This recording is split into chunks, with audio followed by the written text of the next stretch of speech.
بسم اللہ الرحمن الرحیم۔ السلام علیکم محترم ناظرین و سامعین، آپ سن رہے ہیں دیوتا۔ تو آئیے بڑھتے ہیں کہانی کی جانب۔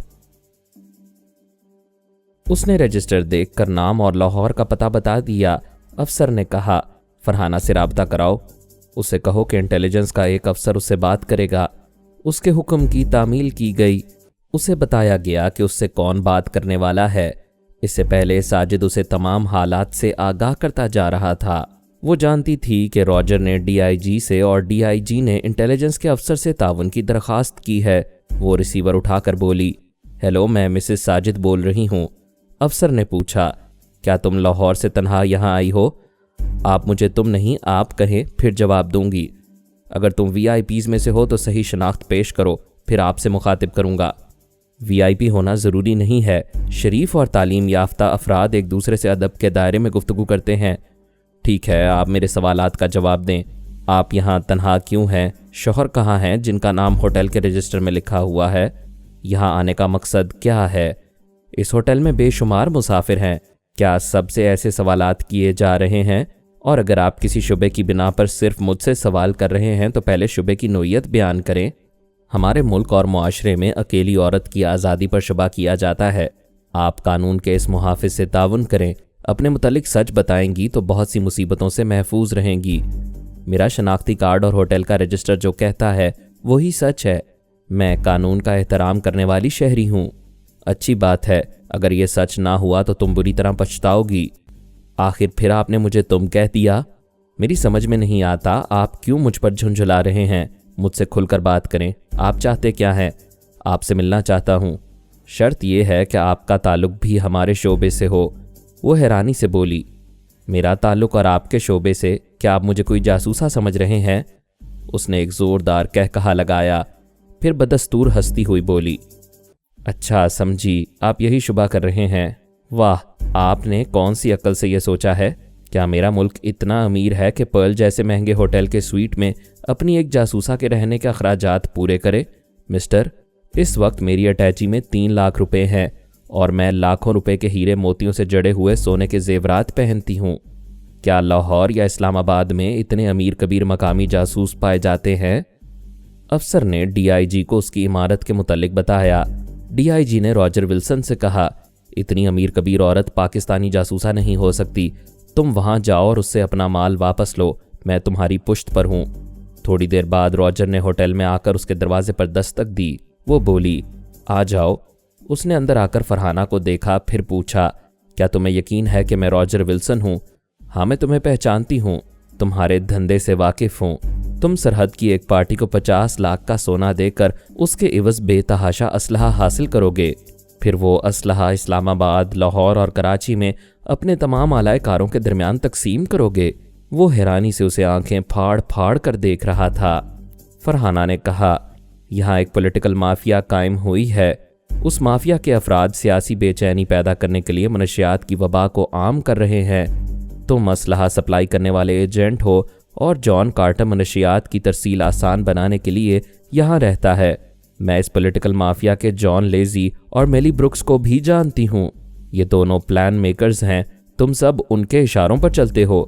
راجر نے فوراً ہی پستول نکال کر کہا، تو بہت خطرناک عورت ہو، زندہ رہنا چاہتی ہو تو اپنی اصلیت بتا دو۔ وہ مسکرا کر بولی، بھولے بادشاہ، تیرا پستول خالی ہے۔ اس نے بے یقینی سے اپنے پستول کو دیکھا، اسے چیک کیا، وہ واقعی خالی تھا۔ وہ تیزی سے پلٹ کر دروازے کے پاس آیا، پھر اسے کھول کر ڈی آئی جی سے بولا، پلیز آپ آ جائیں، یہ بہت پہنچی ہوئی عورت ہے۔ ڈی آئی جی اس کے ساتھ اندر آیا، پھر فرحانہ کو دیکھ کر پولیس والے روب اور دبدبے سے بولا، اے اٹھ کر کھڑی ہو جاؤ اور بتاؤ یہاں کیا تماشا کر رہی ہو؟ وہ بولی، تماشا تو تمہارے جیسے بے غیرت اپنے ہی ملک میں کر رہے ہیں۔ اپنے بیوی بچوں کو یورپ اور امریکہ میں عیش کرانے کے لیے اپنے ملک کو کھوکھلا کر رہے ہو۔ شٹ اپ، بکواس کرو گی تو حوالات میں بند کر دوں گا، وہاں ایسے جوتے پڑیں گے کہ سارا غرور دھل کر رہ جائے گا۔ راجر نے کہا، یہ بہت خطرناک ہے، ہماری پوری پولیٹیکل مافیا کے اہم عہدیداروں کو جانتی ہے۔ میں یہ بھی جانتی ہوں کہ مال واپس کروں گی تو تم لوگ پہلے مجھے قتل کرو گے، اس لیے میرے آدمی نے راجر کا پستول خالی کر دیا تھا۔ ڈی آئی جی نے لباس کے اندر چھپا ہوا ریوالور نکالا، پھر اس میں ایک سائلنسر لگاتے ہوئے بولا، مجھ سے کیسے بچو گی؟ وہ مسکرا کر بولی، تمہارا بھی ریوالور خالی ہے، اسے اپنے سر پر مار لو۔ ساجد نے پہلے ہی دونوں کے دماغوں پر قبضہ جما کر خود ان کے ہی ہاتھوں سے ان کے ہتھیار خالی کروا دیے تھے۔ ڈی آئی جی نے چونک کر اپنے ریوالور کو دیکھا، پھر اسے خالی پا کر فرحانہ کے منہ پر اس ریوالور کو مارنا چاہا، مگر بائیں جانب گھوم کر راجر کے منہ پر مار دیا۔ وہ لڑکھڑا کر پیچھے گیا، پھر اس زیادتی کی شکایت کرنا چاہتا تھا، لیکن ساجد نے اس کے اندر پہنچ کر اس کا پستول ڈی آئی جی کے منہ پر دے مارا۔ پھر یہ سلسلہ چل پڑا۔ وہ دونوں کے اندر باری باری جاتا رہا اور انہیں ایک دوسرے پر حملہ کرنے پر مجبور کرتا رہا۔ وہ ایک دوسرے کو مارتے مارتے زخمی اور نڈھال ہو کر فرش پر گر پڑے، پھر سہمی ہوئی نظروں سے فرحانہ کو دیکھنے لگے۔ وہ آرام دہ صوفے پر شاہانہ انداز میں بیٹھی ہوئی تھی۔ ڈی آئی جی نے ہانپتے ہوئے پوچھا، آپ کون ہیں؟ وہ بولی، تمہیں مجرموں کی اصلاح کے لیے قانون کا محافظ بنایا گیا ہے، مجھے تمہاری اصلاح کے لیے خدا نے بھیجا ہے۔ کیا تمہارا یہ ایمان ہے کہ خدا کی لاٹھی بے آواز ہوتی ہے؟ ہاں، میں پورے ایمان سے کہتا ہوں کہ وہ بے آواز لاٹھی مجھ پر پڑ رہی ہے۔ میں ہتھیار سے، طاقت سے اور اختیارات سے خالی ہو گیا ہوں۔ اللہ تعالیٰ تمہارے ذریعے مجھے عبرت حاصل کرنے اور توبہ کرنے کا موقع دے رہا ہے۔ میں توبہ کرتا ہوں۔ راجر نے کہا، آفیسر، تم ذرا سی بات پر سہم گئے ہو، تم پر خدائی مار نہیں پڑ رہی ہے، یہ بکواس کر رہی ہے۔ یہ لڑکی فرحانہ ٹیلی پیتھی جانتی ہے، ہمارے دماغوں میں گھس کر ہمیں بے بس اور بے اختیار بنا رہی ہے۔ ڈی آئی جی نے کہا، غور کرو، معلوم ہوگا کہ خدا نے اس لڑکی کو ٹیلی پیتھی کا علم دیا ہے۔ اس کے علم کی آگ روشنی بھی دیتی ہے اور جلاتی بھی ہے۔ یہ آگ مجھے روشنی دے رہی ہے اور تمہیں جلا رہی ہے، تم جلتے رہو۔ فرحانہ اٹھ کر ڈی آئی جی کے پاس آ کر دو زانو ہو گئی، پھر اس کے قدموں کو چھو کر بولی، آپ میرے بزرگ اور قابل احترام افسر ہیں، میں نے جو سلوک کیا اس کی معافی چاہتی ہوں۔ ڈی آئی جی اسے کھینچ کر گلے لگاتے ہوئے بولا، تم میری بیٹی ہو، تم نے مجھے گمراہی سے بچایا ہے۔ میرے ساتھ جو بھی برا سلوک ہوا وہ خدا کی طرف سے تھا، میں تم سے بہت خوش ہوں۔ فرحانہ نے الگ ہو کر اسے کار کی چابی دیتے ہوئے کہا، پارکنگ ایریا میں کار نمبر LH4949 کی ڈگی میں بڑا سوٹ کیس ہے، آپ اسے لے جائیں اور قانونی کارروائی کریں۔ وہ اٹھ کر دروازے کے پاس گیا، پھر اسے کھول کر اپنے ماتحت انسپکٹر اور سپاہیوں کو بلا کر کہا، راجر کو ہتھکڑی لگا کر حوالات میں پہنچاؤ، وہاں سے 12 مسلح سپاہیوں کی ایک ٹیم لے کر فوراً ہوٹل کے سامنے آؤ۔ انسپکٹر راجر کو ہتھکڑی پہنانے لگا۔ راجر نے کہا، مسٹر ڈی آئی جی، یہ تم اپنے بیوی بچوں کے لیے قبریں کھود رہے ہو؟ وہ بولا، میں قبر کے عذاب سے ہی ڈر کر گمراہی سے نکل کر آیا ہوں، بیوی بچوں کو خدا پر چھوڑ رہا ہوں۔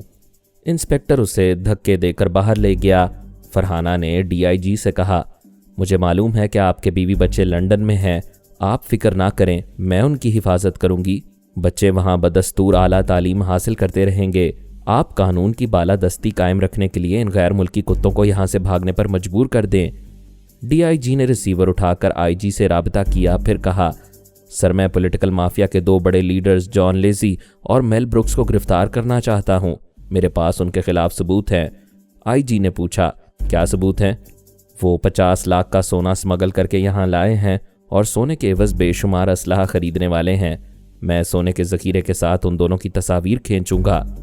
تم جانتے ہو ان کا تعلق امریکی سفارت خانے سے ہے، وہ ہم پر الزام عائد کریں گے کہ ہم نے انہیں زبردستی پکڑ کر سونے کے ذخیرے کے ساتھ ان کی تصاویر لی ہیں۔